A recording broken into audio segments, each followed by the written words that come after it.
दुलाराय ब्रह्म धोरोम आफादनि 50थि सनाथि मायथाइ फालिथाय जानो थांगासिनो दङ। बिनिनो जोंहा मोसाखावरि आइ बाबामोननि माखासे ड्रेस अर्डार हरनाया सफैबाय। दायो जोङो ड्रेसखौ चेक खालामनानै नायसिगोन। नोंथांमोना बयबो मिथिगौ फैगौ जानुवारिनि 20, 21, 22, 23 बे अक्ट'आव गहपुरनि जोहोलाव दैमालुनि गुवार फोथाराव ब्रह्म धर्मनि गल्डेन जुबलि सेलिब्रेसन जानो थांगासिनो दङ। अर्डारा बबेनिफ्राय खालामदोंमोन? क'क्राझारनिफ्राय। ओरैनो माइनाव स्टरनिफ्राय। दा दिनैसिम जों चेक खालामाखै माने सामाना माबायदि फैदों आरो बेनिफ्रायथ' गाज्रिबो फैनो हागौ नालाय नायाखै आरो नायनायसै आरो दा माबायदि फैदों चेक खालामगोन आरो दिनै फार्स्ट टाइम। सानबेसे जाखोमोन जोंना सफैनाया सानथाम जाबाय। सानथाम जाबायमोन ना? सानथाम जाबाय बर' नायसै ना? आं मोनसे बुस्थुखौ दिन्थिना लानि। औ नैबेनो आरो माइनाव दख'ना सब। माइनाव दख'ना सब। गासै बेसेबांसो अर्डार हरनायदोंमोन?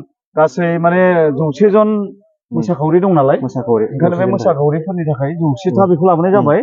बेनिफ्राय मा होनो ब्लाउस आरो लाबोबावगोन जेनेबा ब्लाउसखौ। बेबो 100थायानो जागोन।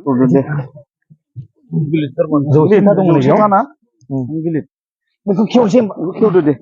औ खेवदो।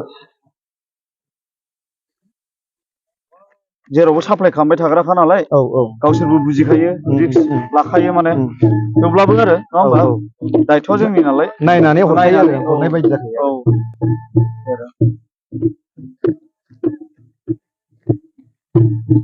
हारिमुनि आरो ना? हारिमुनि आरो दा नै मा दख'ना होनगोन बेखौ गोमोबुरि बिदन ना मा होनो खोमा नैबेयाव लिरनाय दंमोन दै नायलाय दख'नानि नामा मा नाममोन दख'नानि नामखौ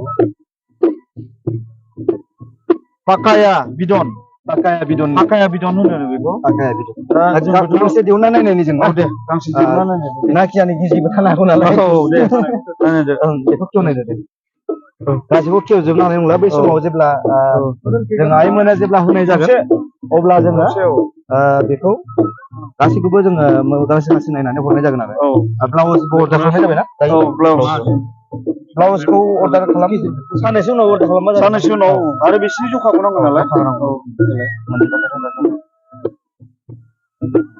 जोङो दायो नैबेखौ काउन्ट खालामनाय जुजित बेयाव गांबेसे दं माने बे थफ्लाखौ मोनबाय बे गांसे जाबायना 1 2 3 4 5 6 7 8 9 10 11 12 13 14 15 16 17 18 19 20 21 22 23 24 25 26 27 28 29 30 31 32 33 34 35 36 37 38 39 40 41 42 43 44 45 46 47 48 49 50 51 52 53 54 55 56 57 58 बेयावनो 58 जाखाबायब्ला मोनसे लाइनाव 58 मोनसे लाइनाव 58 बा नायदो इन्टु खालामदो 58 मोनबाय आं जिखुनु थिगानो दं दा नायनो हागोन भिडिअखौ देखायना होलाय एसे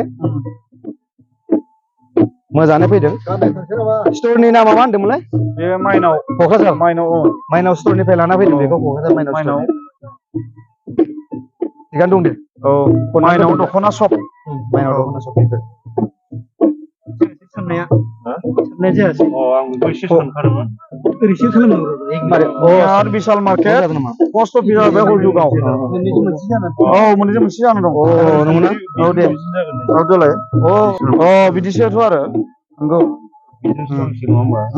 दा मोसाखावरि आइमोनाबो सफैजोबाखै दा फैगासिनो माने उनफ्राव आरो सोरबा जुदि फैनो मोसानो गोसो जानानै दङब्ला बाहागो लाफैनो हागोन हारिमु दालाइ आफादनि टीमाव जों बेखौनो हारिमु दालाइ आफादनि जानानै बयखौबो खावलायहरबाय बे हारिमु दालाइ आफादनिनो चेयारमेन सार नोंथांमोना बयबो मिथिगौ बयजोंबो सिनायजानाय मुंदांखा आदा फुंजा सिंगार बिथाङा हारिमु दालाइ आफादजों नांथाबनानै खामानि मावगासिनो दङ आरो बिथाङानो बे गोमो दख'ना बिदनखौ क'क्राझारनिफ्राय अर्डार खालामहरनाय जादोंमोन दिनै जों बेखौ नायनाय जाबाय गासिबो मोजाङानो फैदों जानांगौ जोबनायाव आं बेखौनो खावलायबावबाय जाय नोंथांमोना आइमोना बाबामोना बर'नि दोरोङारि मोसानायाव बाहागो लानो सानदोंब्ला बाहागो लाफैनो हागोन दिनैनिफ्राय बे भिडिअखौ नायदोंब्ला सोरबा कमेन्ट्स खालामहरनो हागोन जेबो गोनो गोथो जानांगौ गैया जोहोलाव दैमालु गेलेग्रा फोथाराव हारिमु दालाइ आफादा मोसानाय मावबादा फोरोंगासिनो दङ नोंथांमोना दायो नुदों भिडिअनि गेजेरजों बेखिनियानो बिदिब्ला दिनैनि भिडिअखौ बेखिनियावनो फोजोबबाय आरो जों नोंथांमोननि सिगाङाव बिदाय लाबाय एसेनोसै गोजोन्थों